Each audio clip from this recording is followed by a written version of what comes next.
Hello everyone, welcome to a new video. In this video I'll be showcasing my start of the endgame build, lightning build, fully lightning. I know it says all kinds of random spells in the tooltip here, but it's fully lightning and I'm purely doing lightning damage as always on this channel. And I do want to preface this by saying this build is for the start of the endgame.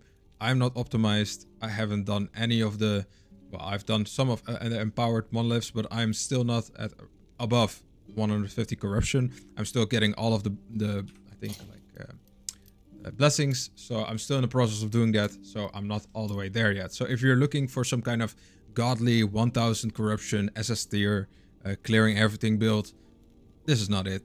This is just more of a fun electric build that can get you through endgame, and I would say through a lot of the content, but I haven't tested it out for anything above 200 corruption. I will make a final endgame build on that one, but this is the pre-endgame build, or just like the starting endgame build. So I do want to preface that if that's not your cup of tea, that's it. So let's get right into the build. I first want to preface with the abilities, of course, that's the main part of the build, and then later on I'll get into the equipment. And I do have a build planner and also loot filter linked in the description, so you will have all of the information you need for this build right at your fingertips. And the build planner will also go into detail which you can actually level and which leveling pass you could take for that. So for the spells, your main bread and butter is going to be Lightning Blast. You want to get as many points into this as you can. You can get points to this skill in your helmet. I'll talk about that later as well. So kind of the general thing is that you first get like arcane power so that it can chain to other enemies, and then you can get it to double cast and even quadruple cast. And then one other thing that is very important, there's one unique I would heavily advise on this build, and that is with the spark charges. And the unique for that is the fragment of the enigma, which you can get, but that basically makes your spark charges more frequent to cast, and also they deal a lot more damage. I think if you look here, they deal 18,000 damage, which is more than my actual lightning blast damage, and they have a 30% chance to proc, which will proc on many more enemies. I do think this detonate spark charge is very nice because it can get you that additional proc on it, because we do stack a lot of cast speed, and that is very nice. This is just how many points you have left you put into the spark charge damage. The other ones, I do really think the lightning age is very nice because you get this 10 seconds, and that's very good if you do proc it. We do have another way to proc lightning ages, but I will talk about that with the static orb later. The second spell is our frost wall. You get this by speccing into the room master tree, and you can also make this lightning, so it's very important that you grab that node. That's one of the first things you want to do, and then you also want to make it cast lightning blast. And other than that, you can make it also give you frenzy and haste based on the duration. One thing I do want to note about this is it's based on the duration that it has already been existed. So now it will give us quite a quick buff, but look, the buff is quite long because it has been there for quite a while. But if you do this and dash through it, the buff is going to be a lot less long. So do note that it is for each of the frost walls age plus 1 second. So do note that. We already have the area, duration, we increase all that and make it lightning, so we can now dash through it a lot of the times. This is also the reason why I don't have teleport in this build anymore, and I do have flame rush. The reason why I have flame rush is so that I can get a wall, cast lightning blast somebody, and then dash through it. That's the only reason why I don't have teleport anymore, because teleport was kind of clunky. With doing that, I would cast it next to the wall and then have to manually walk back in, which doesn't really work on it. It's a bit clunky. So because I had frost wall, or lightning wall, whatever you want to call it, I now also have flame rush. And I'll get into the specifics of that one later. First, static orb. The two important things of static orb are the static armor. Sadly, it doesn't pull anymore, but I do have a chance to make a double cast, which is quite nice, because you'll be casting this quite a few times.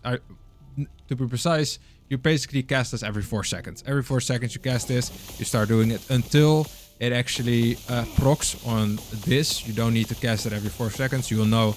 But every time you don't see this anymore, you want to cast it, have it for 4 seconds, so you can at least cast enough lightning blasts that you can actually proc your lightning ages from your lightning blast, which is 10 seconds. So this is just a reliable way to get it, and that's why I don't have it all the way leveled up, because casting this once every 4 seconds is quite easy to do. If you're having mana problems, I would not spec all the way into Storm Conductor or Shotgun Conduit, but I would get these. These are actually quite nice because they do give your Lightning Blast even more chaining, but this one is the real important one, which gives you mana back, which is the 35 mana cost. Can be quite a lot if you're not at 200 plus mana yet, or just lower amounts of mana. Then this one can really help. It can make it 75% less. As long as you're just doing it once, casting 3 times, you'll get your mana back quite easily. So that's that for the Static Orb.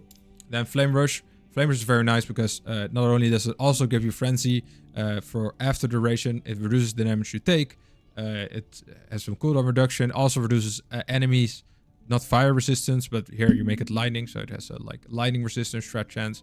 That is also very good just for extra damage. But basically you do this, you zip around, and it has a slightly lower cooldown than Teleport does. I think Teleport has like a 3-second cooldown or 2.7 if you get it down, and this one has a 2.3. So if you really want to min-max about it, this one's just a little bit faster. And the only reason why, it's just with the lightning wall, frost wall, it is just easier to dash through it. It's a nice combo, and both of them will give you frenzy and haste. So that's a good combination. Then the other one, Flame Ward, is really nice. Now that I'm later in the game, I quit Elemental Nova, sadly. Also didn't really do that much damage with it anyway. It was just an extra thing. But the Flame Ward really helps out with the survivability. I usually have I do have quite a bit of ward extra, but with this, it's just that extra 1000 ward on there. Also during the duration of it, which is I think 3 seconds increased by 36%, which means 4 seconds, you get quite some sick buffs, like less hit damage, less elemental damage taken. Why do I have Fire Aura? I have no idea.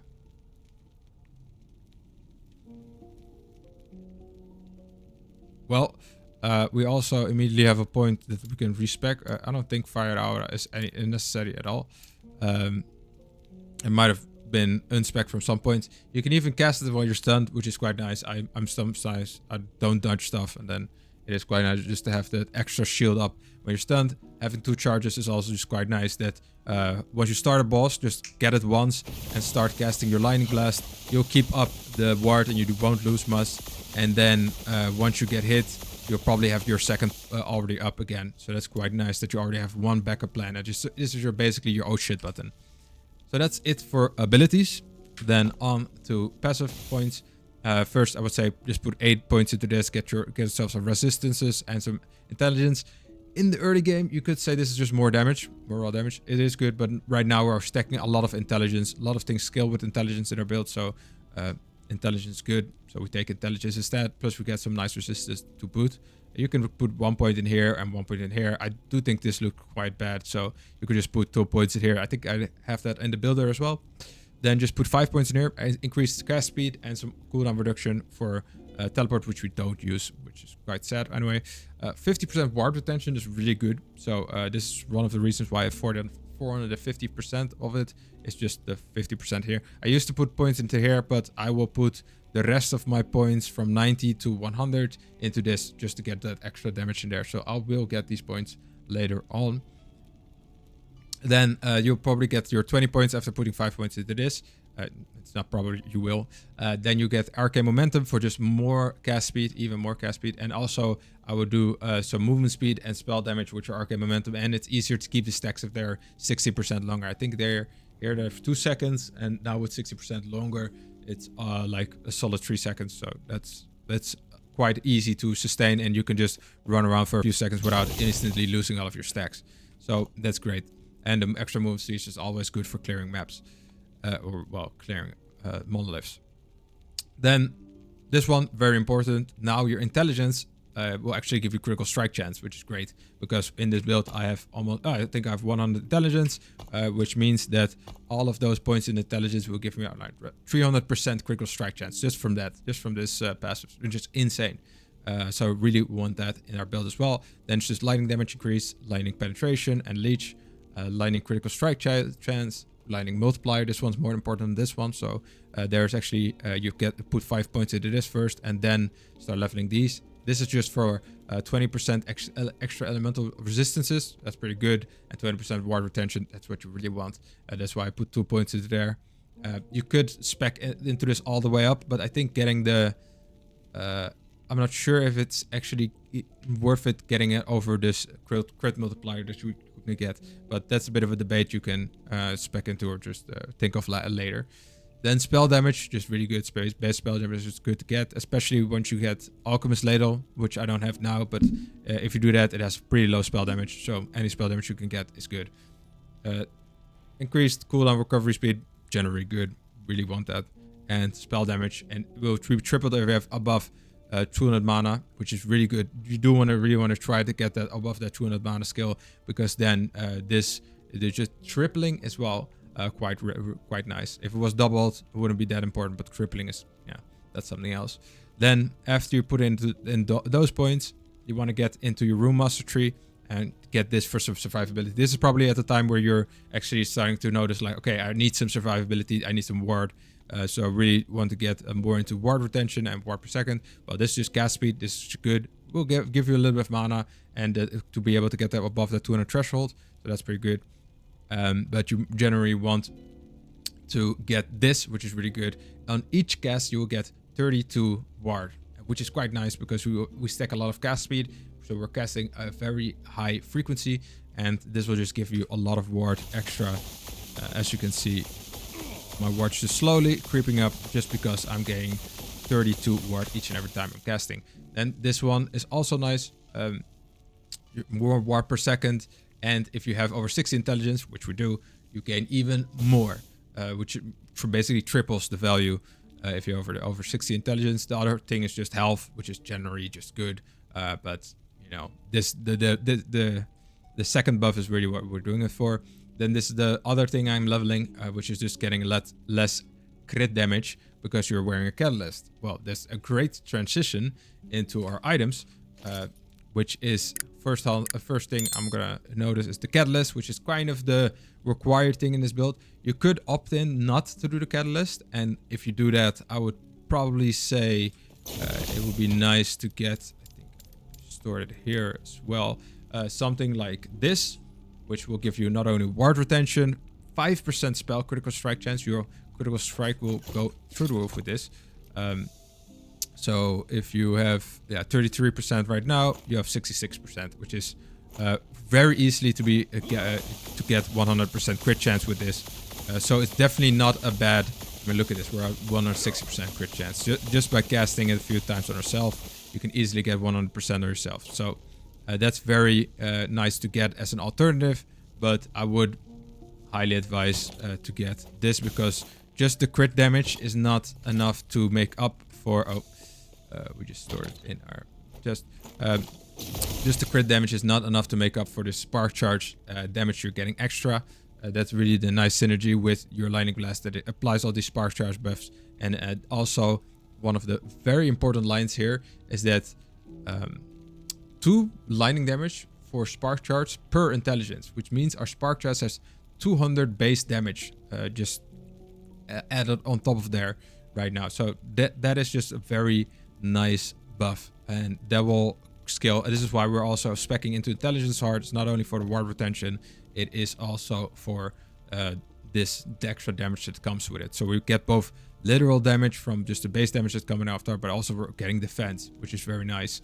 And that all just with one line in this. So this is why this is so important. But you can also, if you don't have it yet, really try to opt in for a spell critical strike chance Crystal Skull, because that scales very nicely with your Lightning Blast. Moving on. On our helmet, you want plus to Lightning Blast. Basically, on each and every item, you want, for your exalts, you want either plus to casting speed or plus to intelligence. And on your helmet, if you can, you actually, the plus to Lightning Blast can actually be a little bit better than the intelligence. It is a bit of a debate, but especially if you have this one, if you don't have that full yet, the plus to Lightning Blast can be better because it's 40% increase instead of the base damage. You can try to calculate a bit what gives more DPS, but basically both of them are really good. Everything's skilled at the intelligence, so you're always safe with intelligence, but getting the plus to Lightning Blast, if you could get a tier 5, it's great. If you could get a tier 7, even better. But this one is just a max on intelligence, which is really good. I got really lucky with this helmet. As for the exact helmet type, it doesn't really matter that much, but there are helmet types that are just a little bit better than others. I think one that also gives you percentage cast speed. Of course, we want cast speed, intelligence, and lightning blast damage, so try to get that one as well. But this one, critical strike avoidance, more defense, always good. So these are solid things to watch out for as well. Then for the amulet, I would just say, yeah, increased cast speed is good. You can also get some great resistances on your amulet, so that one's also a solid one to get. Just want defensive stats or resistances or health on your suffixes, and for your prefixes, critical strike multiplier is also really good because you already get quite a bit of critical strike chance from your passive tree. So critical strike multiplier is something you can get on the amulet. I would try to get that as well. I don't have optimal gear, as you can notice. So really don't watch my gear all too much. I do have this build planner which has all the gear, like all the stats you would want on your gear. And later on, I even do want to branch out to some other things, like, for example, Alchemist's Ladle, which is a very nice wand to go with this build. It gives you a lot more attack speed, cast speed based on your intelligence, which is very good as well. And that is something that you should also watch out for. If you could get that, definitely, if you do have one, definitely do invest in it. You might lose out in some DPS here and there because it doesn't give you all of these stats, but if you could get some legendary potential in there, it gets even better. So definitely the Alchemist Mad Ladle, that's definitely a unique you want, but it's not required for the build. Then moving on, chest piece again, intelligence, critical strike multiplier, and then just resistances. Try to really get your resistances to 75 on all. As you can see, poison and void are a little bit more difficult than the rest, but with the blessing of getting all resist, you can probably get that one up and just get some idols to cover where you're lacking. And then moving on with your rings. Again, intelligence, really good on your rings. I don't have that good with rings, but you know, I'm still trying to get those in the build planner. Of course, I'll have the exact stats that I would love to have, but you know, currently don't have yet. And the build is already doing quite well without the min-max stats.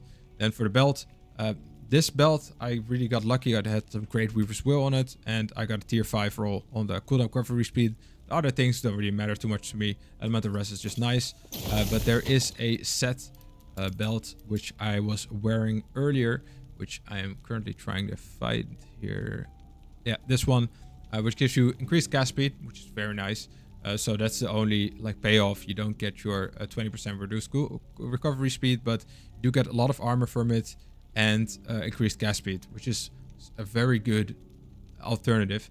But this current belt just gives me a lot of extra cooldown recovery speed. So I don't think it matters that much at the end of it. It's 0.3 seconds, and you can increase the buff. I mean, after you use a potion, which I don't have currently, but it would be doubled. So I think it will be a 2-second cooldown. So it's nice just when you're trying to dodge bosses and that kind of stuff, that it just has a little bit less cooldown. But to be honest, you can switch those out and it really wouldn't matter.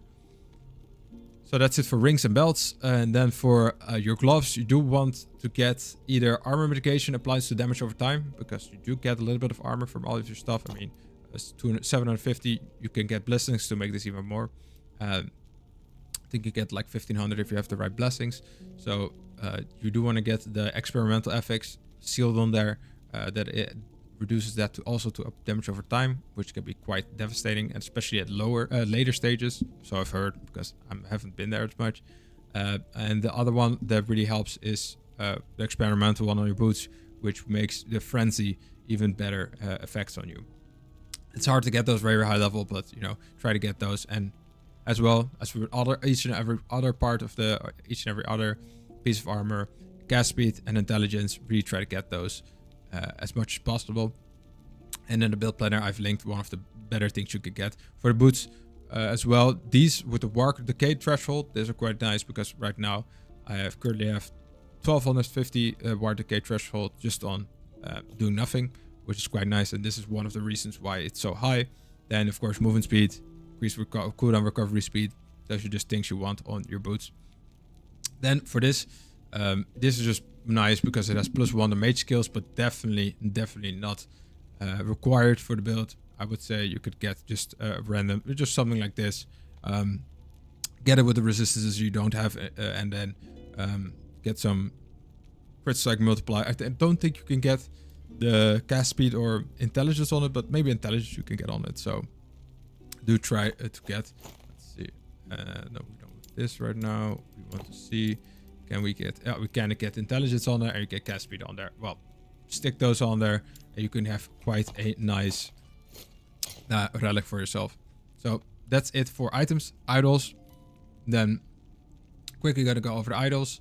Basically, the ideal situation would be to have 2 large idols over here as well, on both sides. All of them with the increased cast speed while you have lightning ages. We can keep permanent uptime with lightning ages. So if you can get 4 of those with a quite decent roll, let's say 15% on average, you can get 60% increased cast speed while you have lightning ages, and you will notice immediately when you don't have lightning ages anymore. Just the cast speed now and the cast speed that changes once I get this lightning ages is quite noticeable.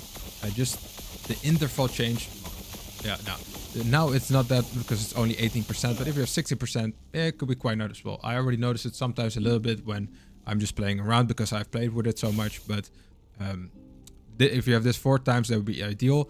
But I can understand, because I have the same thing, that if you don't have those yet, or your resistances aren't up to speed yet, I would use this area right here just to get some other idols that can increase your void and poison resistance. You can, like, for example, this one you could switch out just for void and poison resistance 1, just to get those in there. I just currently have these 2 in there just to get my void resistance up to speed with the rest of it. I could switch this out for just 2 other like side idols, or like I don't know the names for them, but like the 2x1s or the 1x2s, just to get a little bit more of my resistances up to speed. And then for the adorned idols, I would really say like this would be ideal. Get increased lightning damage while you have lightning ages, which can be 66%, which is quite nice.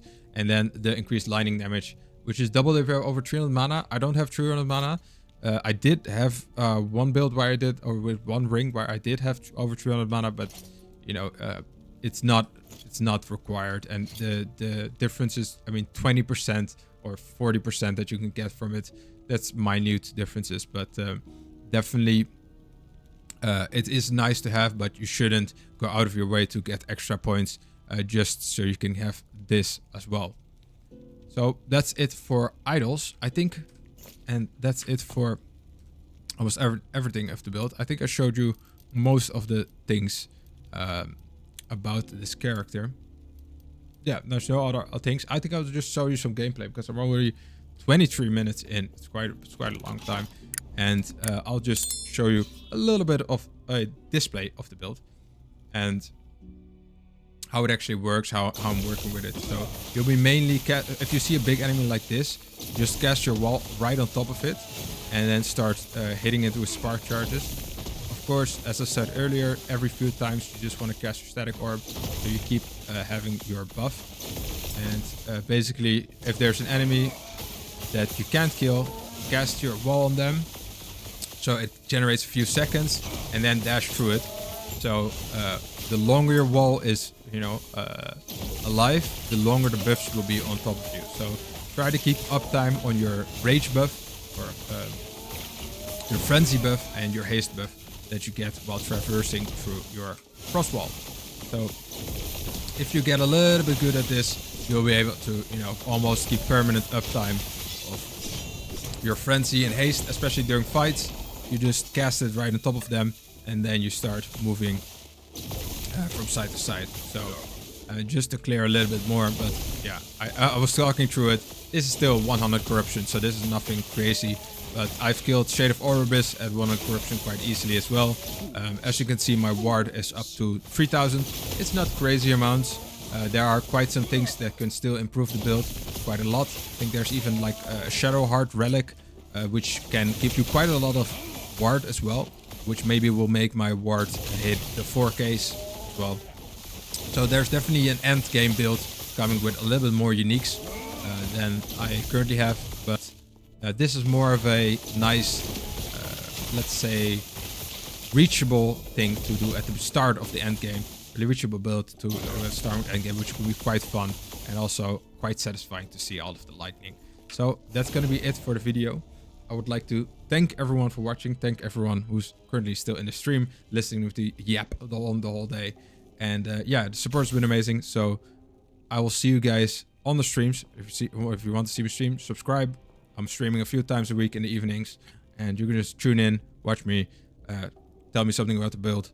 Tell me my mic's muted because last time I streamed for an hour, then no one said the thing. So you know, you can do that. Have a nice evening, and I'll see you.